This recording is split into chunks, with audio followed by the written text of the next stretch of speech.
Hey, before we jump into this awesome session of the Dealer Playbook Podcast, because we value you so much as a listener, we have a free gift just for you. Head on over to the dealerplaybook.com/lead and get instant access to your copy of the Secret Dealership Lead Generation Blueprint. This is going to help you discover the 6 simple steps that will help you get more high-quality car buyers all on autopilot, and it's completely free. Head on over to the dealerplaybook.com/lead and get yours now. Now back to business. This is the Dealer Playbook.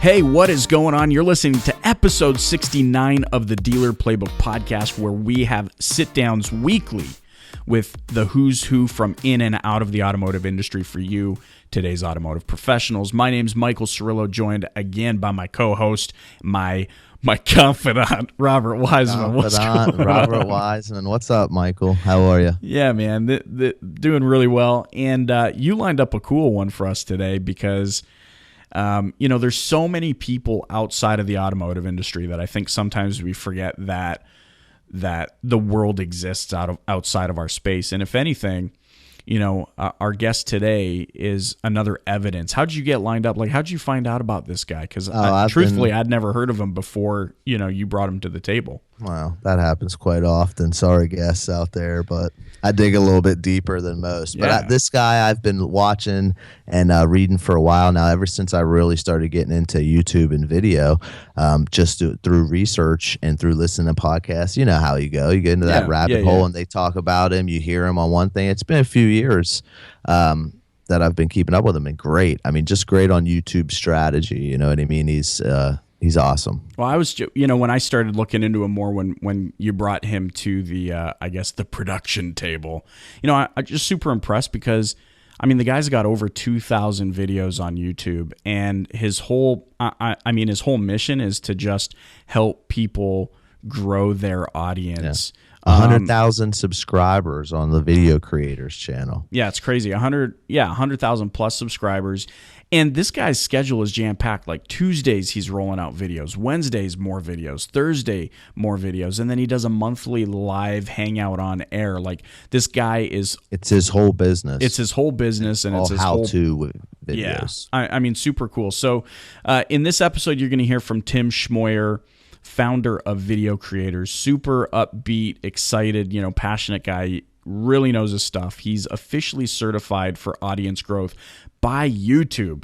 If you didn't know that that's a thing, it's definitely a thing. So let's dive right into this episode with Tim Schmoyer. Let's do it.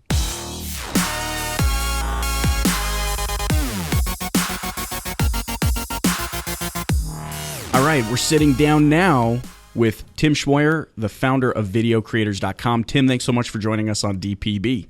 Hey, good to be here. Thanks for having me. Yeah, this is really exciting for us because right now, especially what you have really carved out a nice audience with and built your business around video is still just such a hot topic in the auto industry, specifically, that you need to be doing video. So we kind of understand that now, but I think we're still struggling in this space with where do I start? What's important? What's the best way to grow an audience? And, it's awesome to have you as, one of the few officially certified audience growth experts for YouTube.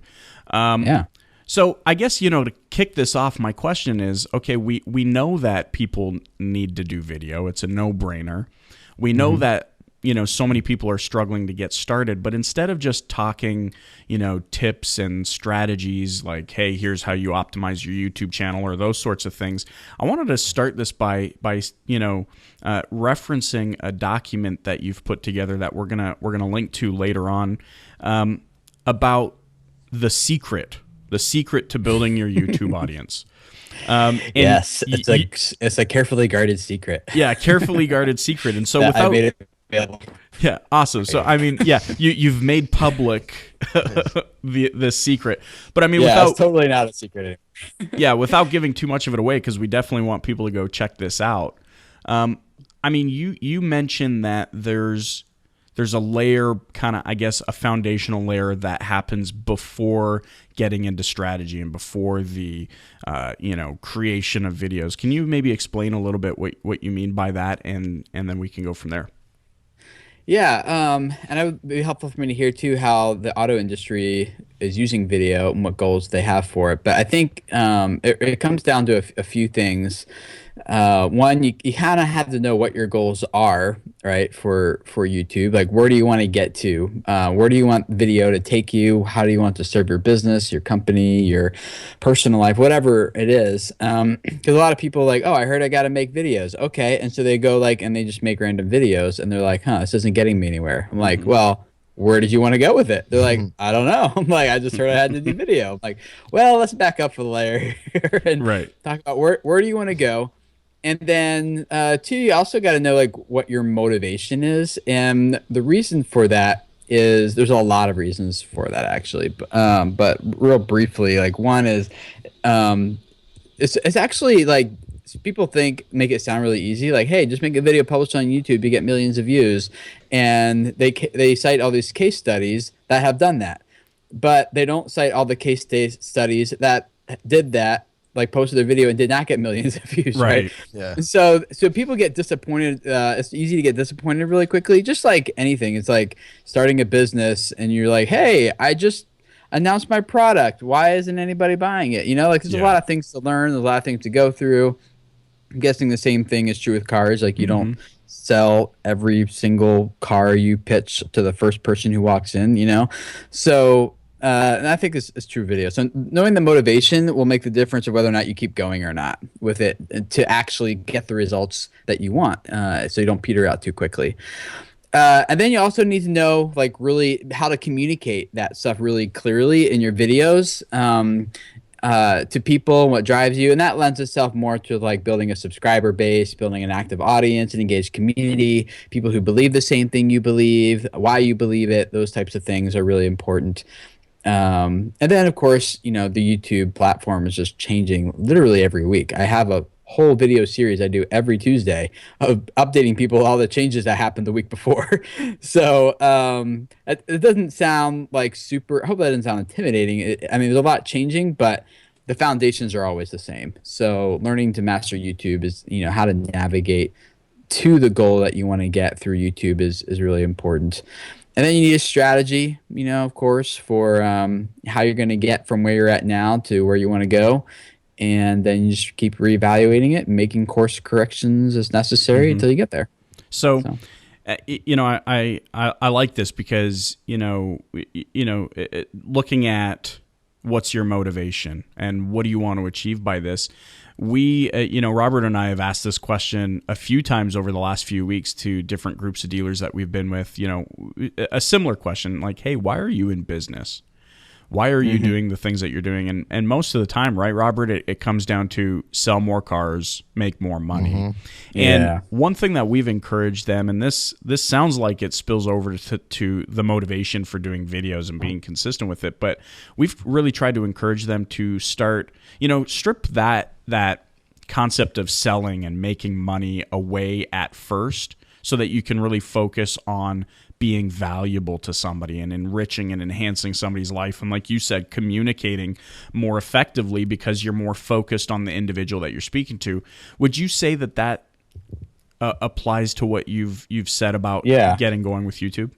Yeah, you need to know both the what and the why of it. So you need to know what you're doing, but you also need to know why you're doing it. And the reason why that's important, again, is many reasons, but one is most people don't know why they do what they do, other than, like you said, I want to make money, or I need money is the goal, right? Yeah. I think money is a terrible goal. I think it makes a great tool, but it's a terrible goal. And so if money is the end result that you're trying to get, you're at the end of the day, you're let's say you accomplish that goal and you say you're a billionaire and you're like, shoot, now what? Right? Yeah. So at the end of the day, you really need to know why. And the other reason why that's important is because that's what's going to keep driving you to keep going. It's just what's going to drive you to serve people well. And also a very powerful attraction for people, because most people don't think about why they do something. They just think about what they're doing, and they're motivated because they want money or they want to eat or something like that. So when people see other people who know why they're doing, and they're like compelled by like a mission or like a vision for something, like those people can't help but attract other people to them. It helps build trust. It helps build credibility. People are like, man, like that guy's going somewhere. I want to be a part of that train, you know? And that when that comes across in like your YouTube videos or just like in life in general, I think people are like, I wanna follow that guy, like or that girl or that woman. You know, I wanna know where they're going, and I'm just inspired that they know why they're doing, and it's something that is bigger than just money. You know, One of the one of my favorite YouTubers right now is a guy I mean, it's his screen name or whatever, but he goes by the name Arturo Trejo. Oh yeah, I know Arturo. You know Arturo? Okay, so dude's hilarious. Yeah, he just brings you into his family, funny, like zany humor. But to see the following that this guy's picked up, you know, he's changed the name of his wife and his son. Like, they're his own name. Yeah, exactly. His you know, not Arturo, but yeah, his name's not Arturo. But you know what I thought was so interesting is this guy's built such a big audience base. You know, he kind of petered out for quite a few months, and then the minute he came back, he all of a sudden like instantly was like 20, 30, 40,000 views on his videos. But the cool thing that I found is this guy doesn't talk about his business. He's got a family, like his father-in-law opened up a restaurant, and he didn't really talk about it. He would just kind of mention. Oh, have you been there? Who's in Vegas area? Yeah. Oh yeah, yeah. I want to try it every time. My wife's from Vegas, and I'm like, we got to stop by Frijoles or whatever it's called. But it is so good. Yeah. But so, anyways, he rarely like he'll just do like a 30-second like, hey, I'm gonna be over at Frijoles this coming Thursday. Come check me out or whatever. But like his videos have nothing to do with his business. It's just bringing you into his family, building that audience base. What do you say to that? I mean, is that? I guess where I'm going is we're talking about video in the car industry, but we're talking about it in a way where it's like, okay, do more, you know, test drives and do more walk around videos. And it still seems so like, commercial type videos. And it seems so still directly related to what I'm trying to sell. I mean, what do you say to that? Is there merit to the way Arturo's doing it? Is there a mix that there should be?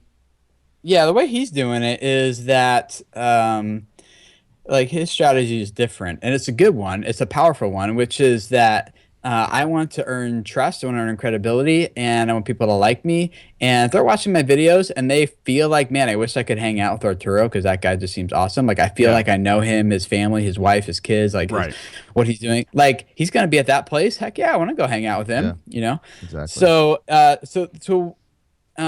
the principle here, I think that you're getting at is, you know, every company has like a value proposition, or at least they should, right? Like, and that is, what is the value that you propose to deliver to your target audience?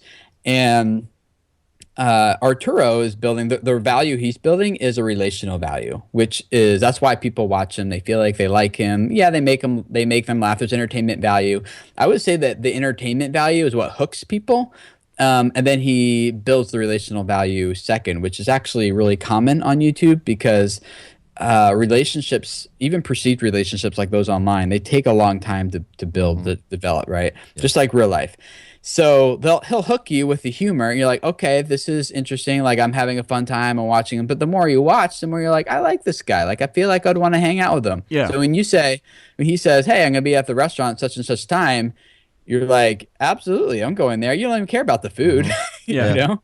And he's in a city that everybody that probably most cases is, it sounds like his target audience, which has like you, Michael, and you, Tim, watching it and keeping up with him. I unfortunately am not, but I will check him out. But you're his target audience, obviously. And look, you guys are in Vegas, you know, every now and then for work, etc. So you always think, like Michael said, I always want to go there. One of these times he's going to end up going there, only because this guy did something that costs no money for him to really. I'm sure he's got money wrapped up in production now, but you know, this is the same like venue that anybody has access to. Well, I'm still thinking like, you know, Robert, because when Robert was working the front lines, you know, his videos, I watched, you know, a few of the videos he did, and they were still, you know, I mean, you were still kind of promoting that you were at Hyundai, but you took a spin on it where it was not that standard, like, oh, hey, come check out this 2009 Oh yeah, Hyundai I just Sonata. acted like myself. Basically. You just acted like yourself. The one with the the cheap throwaway car where like, are you still stuck in the 80s and it pans over to the like that one stuck with me because it's humorous, it's got the hook, it's still kind of. But this is 2010, 2011 where it was different things worked and you got away with you could get away with a lot less things than you can today. So like Tim, let me quality. ask you this. I mean, 2015, video's a must. We know, okay, you need a what, you need a why, you need to know what your motivation and your goals are. I think we all agree here money is, if that's kind of your end result goal, it's not really the best one. It's important, but it could be the natural byproduct of doing something right, not necessarily the main focus. So, I mean, where do we go? Where do we start? Because we do have a lot of our listeners who are like, yeah, I need to do something to get my brand going. Mm-hmm. Where do they start? A lot of them are using it now and might not be using it right, too. Yeah. How are most like car dealers and salesmen using it now?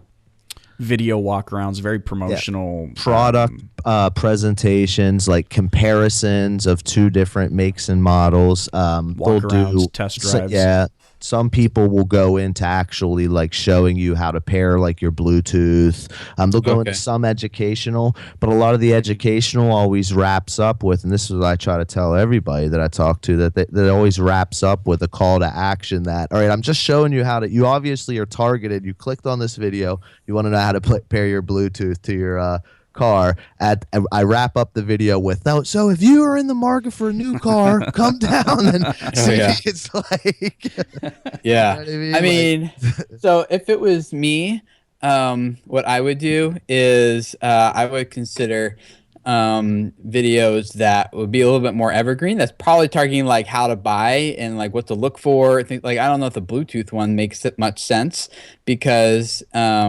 it's like people I'm getting like there's a weird thing at the end. Very short certain time too. Yeah, it's like, hey, let me teach you how to tie your shoes. If you're in the market for a car, like the link there isn't quite as strong. Yeah.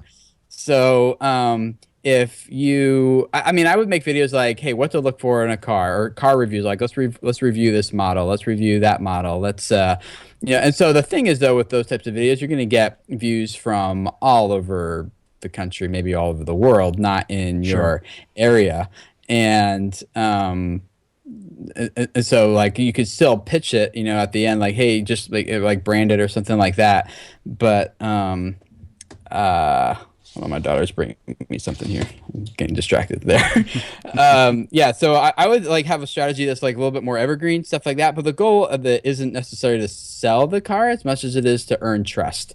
And I know, like, I'm not a car salesman, but I know there's like, maybe it's perceived, but there's like this, car salesman is like, and lawyers are the two, and politicians are all kind of like wrapped up together sometimes. Mm-hmm. And maybe I'm showing my ignorance. I don't know. No. So it's pretty accurate. That's well known. There's like a list published about that being least trusted professionals, and they were all grouped together. You're right. Yeah. So I would like, the goal is to build trust, and then and then what you do is probably you would want to pay to promote those in like your geographical region of where your customers are coming from. And of course you can do a localization SEO, optimize them for local people who are searching specifically for your dealership or that make and model, right? I'm trying to think about what we just bought a car about a year ago, and I'm trying to think of how I did it. I think I was looking for a specific car. And so I was just keeping my eyes open on for like alerts set up at different places or whatever. I think so I did it. But before you grab, okay, but this is good. Let me ask you this: but before you were looking for that certain car, to you to come to the conclusion of that car, did you watch any videos or read off of any like review sites or anything about the particular model? Do you remember where you went for that? I don't. I wish I did.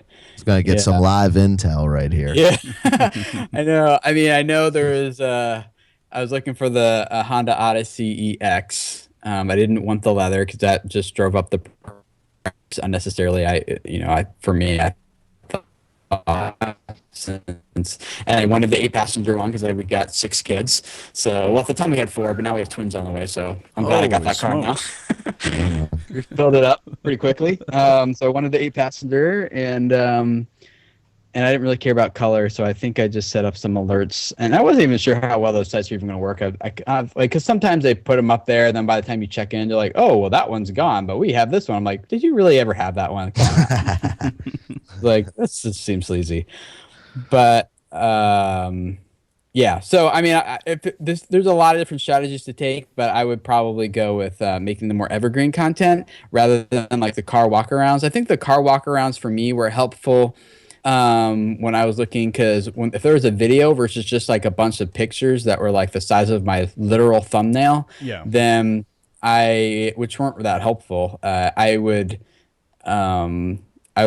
felt like I would be like much more likely, like, oh yeah, I feel like I know this car and this person better. So if I had a choice between 2 different dealerships, I was going to the dealership with the video, hands down. Well, there you go.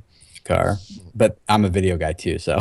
and let me ask you this before you found out. Okay, so there's a point to this because we talk a lot about market segmentation. So you've got 4 kids. What were you driving before you had to make a choice on an 8-passenger? Let's see. We were driving a Saturn View. Okay, so Small SUV, yeah. all of a sudden your situation changed and you're back into the market for something that's going to accommodate. Yeah, so it must have been about 2 years ago, actually, because my son wasn't born yet, and we got pregnant with our son, and then we're like, okay, we need to get a bigger car. So we got. Yes, sorry, go ahead. So you had the "what was I thinking" moment. You find out you're having twins. So now you had to upgrade to a vehicle that can accommodate for your situation, and you're saying that the video walk around. So exactly what we were talking about before. What types of videos, I guess, to make that video walk around, because there was video, I guess, increased the credibility of that dealership or that person that gave you that information versus just images and text alone. Yeah, and because it helped me feel like make a decision: is it worth my time to go in and see this car? And that, when you're saving me time, like I really appreciate that. So if your site was clear and made it like super obvious that this is not a car that I want to check out, then like I appreciate that. That's like if you're a gamer, you just leveled up a little bit. Okay, so let me ask you this as a quick follow-up to that. So we have these videos. We're growing our audience on YouTube. At what point or what's the right way that we eventually make the connection from this YouTube channel to our actual website or our branded website? Is there a right way to do it? Is there a wrong way to do it? What have you found that works? Well, generally speaking, you need to be careful about sending people from YouTube straight to your website. And the reason for that is YouTube's goal is to keep people on their site as long as possible. And they want people watching more ads, spending more time watching more videos. And so there's 2 really big metrics that YouTube looks at as far as SEO is concerned and how well they're going to rank a video. And one of them, both of them are user signals, by the way. People think it's titles and thumbnails and stuff, and those things are important. But the biggest ones are the user signals and the data points that Google gets about who's watching the video. So the biggest one is watch time, and that is just how much time are people spending watching this video. They're spending 2 seconds, they're spending 30 seconds, are they spending a half hour? Now, does the length of that video affect that response? If they're staying 9 minutes on a 35-minute video, what's that? Is that pretty good? That's 9 minutes on a 35. They don't look at the percentage, they look at the total amount of time. Okay, gotcha. Yeah, so the percentage is good for you as a creator to know, like, hey, every time I get to this part, I start talking like this, people drop away. They drop off. You can look at audience retention scores on YouTube and stuff. I have a friend who realized that every time he would say the word module in his videos, people would abandon his video. And so all he did is stop saying the word module, and he had more watch time, higher audience retention. Right. So things like that you can learn and optimize, but just keep. So longer videos don't necessarily mean more watch time, it might mean you have less because you didn't hook people very well in the first 15 seconds. And so a minute in, they're like, this is still 20 more minutes. I don't know if I'm going to get what I'm actually here, and they leave. Versus like if it's a 2-minute video, like that's only a minute left, I'll find out. But then you only got 2 minutes instead of 9, right? So so there's not like a secret to like how long should the video be. It's the principle is if you have a 9-minute idea, take 9 minutes, not 12, right? Yeah. And don't try to shove a 9-minute idea artificially down to 2. Like that's not serving people well either. So take the time you need and not a second more. Gotcha. So watch time is really important, but as far as the website thing, the second most important, as far as we can tell, is called session watch time, which is how does this video contribute to a viewer's overall viewing session on YouTube? So do they go and watch 5 more videos as a result of watching this one? Does it end their session and people leave YouTube? Like this is always, let's say your video is super successful at sending people to your website. It's not going to do that for very long because Google doesn't want people. They're losing traffic. Right. Yeah, no doubt. So, so the way I do it, because it's important for me. I don't really do a whole lot with my website other than like sell stuff and feature things I can't put on YouTube, but like ebooks and things like that. So the way I do it is, and I don't know if this works for you guys or not, but at the end of every video, I just have like a little end card, and I don't talk about it, I don't plug it, I don't push it. It's just there visually. It's the cover of my ebook, The Secret to Building a YouTube Audience, and it just says download for free at videocreators.com. And I'll convert about 1 in 5 YouTube subscribers to that. Is that an annotation too? Clickable? It can be an annotation. I don't use annotations anymore because they don't work on mobile. I'm using interactive cards, and I put a link in the description of the video. Okay. But I just say videocreators.com. People can type that in pretty easily themselves wherever they are and find it. And so I'm ending their viewing session once, which I'm okay doing because it makes good business sense for me to do that. So once they get on my email list, then I can send them wherever I want. I can send them to other videos. I can send them to announcements. I can send that, my website. I can do whatever I want with them because I already have them off of YouTube. And in the future, as I watch more of my videos, they never again have a reason to leave my videos to go to my website. I only send them away once. Gotcha. No, that makes sense. So that's how I do it. I don't know if that really makes sense for what auto people or not, but well, and so let me ask this about this optimization of it. So just to clarify, YouTube's looking more at user signals like watch time, session watch time. Does that also contribute then to how they rank videos in search engine? Mm-hmm. Exactly. Yep. Mm-hmm. So if your video is getting a lot of watch time and people are watching it for a pretty long amount of time, and then they're also like watching 3 more videos as a result of that one, or like 10 more videos, Google's gonna be like, yeah, like this is a good video to promote. People are loving it and they're watching more YouTube, so they promote that one. Okay, so this really, your strategy could work if they had a blog on their website, which we usually encourage people to do. Basically using that same content, inside of that same context, they would throw up a clickable card, maybe not push it or promote it or whatever, but just have it there visually that links to maybe a blog post where they can get more information on this topic that would also include more video, or maybe the embed of that video, and then or something which you're saying, which I really enjoy, is an offer that they can subscribe to, so that you can then, once they're on your email list, you can then bounce them wherever you want to bounce them. Yeah, send them back to YouTube from there. Yeah, I mean, so not every video has to follow this. Like I do this on the videos that I care about SEO on, like I think could rank pretty well in search, but not every video has to, So if you're just like, say you're doing a walk around of one specific car on your lot, and that 3 weeks from now, no one's going to care about this video, then you don't care about SEO probably for that one. So you're going to send them to your website, because the purpose of that video isn't necessarily to rank as much as it is to be embedded on your website and give people like a tour of the car, to evaluate whether or not they want to come check it out. Is YouTube looking at subscriber No. count as part of this, so that doesn't make sense. So, because I'm thinking, there's people that are probably already thinking, okay, well, I'm just going to buy a bunch of there's a lot of subscribers people and- that buy don't do that. subscribers and views, and you say that's the definitely the wrong thing. Yeah, right? that's like signing a death wish for your channel. Because think of it, think of again the signals that Google gets from that.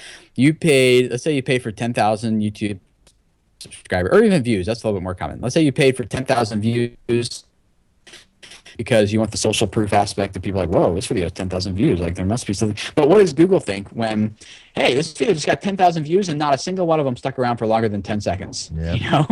So that's actually like the best way to send a lot of like not one person commented, not one person liked it, not one person interacted. And sometimes you can buy those signals too, but Google's smart. Like they're not dumb. Like they figure out really quickly what's happening.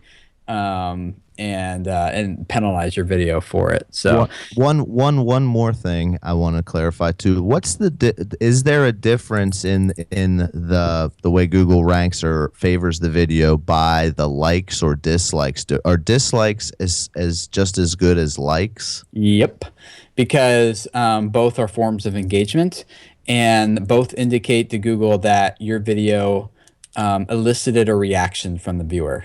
They don't care what the reaction is, but they have some sort of emotional response to it. Yeah. And so likes and dislikes are now they're not weighed like hardly at all into the actual algorithm because they're too easy to game, just like views are, just like anything else, like comments and things like that. Those, but I don't know how deep into this you want to go. They have an indirect effect, but no direct effect.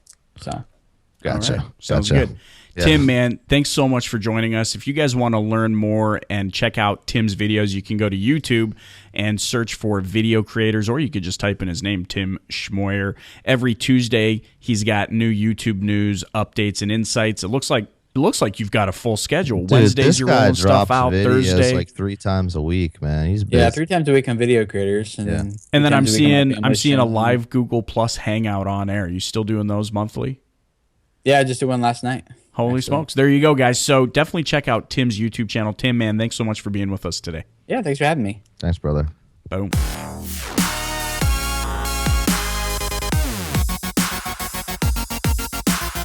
And that was the founder of Video Creators, Tim Schmoyer. Man, I told you this guy's smart, man. This guy knows YouTube. Yeah, I mean, well, again, certified by YouTube. I honestly didn't know that such a thing existed, that there were certifications for audience growth. Of people. Yeah, so that says something. And I mean, if you look at this guy, the reviews that this guy gets just on his own website, where he's helped people go from 50 subscribers to unlimited amounts, or 1,000 subscribers to 12,000, and millions of views. And I mean, I like his take where it's like, okay, before you get into this video and you decide to start making video, like, why are you doing it? And what's your purpose? And what problem are you trying to solve? So that's, I always love that fresh reminder, because I feel like stuff that we know, it's kind of that, well, duh, why would I do this if I didn't know why I was doing it? But it's that reminder, because there's just so much evidence that we forget those things and we don't do them. So and another good thing that I took from that is the views. Okay, so like people are so much worried about or get discouraged and stop making video because they're not getting a ton of views. Well, first off, that's not gonna affect your ranking relevance. First off, on Google or in YouTube. So don't let that bring you down. Second, it's not about the quantity; it's about the quality of the views, like the right person at the right time. Yeah, and just playing into the right strategy. So you need to be thinking about, okay, is my strategy airtight? Do I know who my audience is? What singular problem I'm going to be solving for them in the videos that I create? And then, yeah, like you said, just forget about the view count and forget about that. Just focus on the engagement, focus on providing quality information that's going to help, keep build them a on the relationship. line. Yeah, keeps them on the line, and you'll outrank, and it totally makes sense. And I see this all the time, even from a Google search. I'll see videos rank that have 50 views versus videos that have had 100,000 or whatever all the time. And it's just because the engagement per, I wonder if it was an engagement per view or if there's any way that they measure that. But I mean, that's just something, super valuable to keep in mind. Yeah. All right. So that was Tim Schmoyer again, founder of Video Creators. Listen, if you guys want to get plugged into the show notes, we have a cool giveaway that we'd like to get you plugged into. You heard us mention his secret to audience growth, and we want to get you access to that. All you have to do is visit www.thedealerplaybook.com/69 YouTube, and that's going to bring you right to where you can get hands on to this secret to building audience on YouTube faster than anywhere else, written by Tim himself. So definitely go check that out /69 YouTube by visiting the Dealer Playbook. And then of course check out the show notes, because we'd love to hear from you at www.thedealerplaybook.com/69. And then lastly, come on man, hit us up on iTunes with a review. We would very much appreciate it. Guys, we appreciate you guys listening in. Until next time, keep it real, dominate. See ya.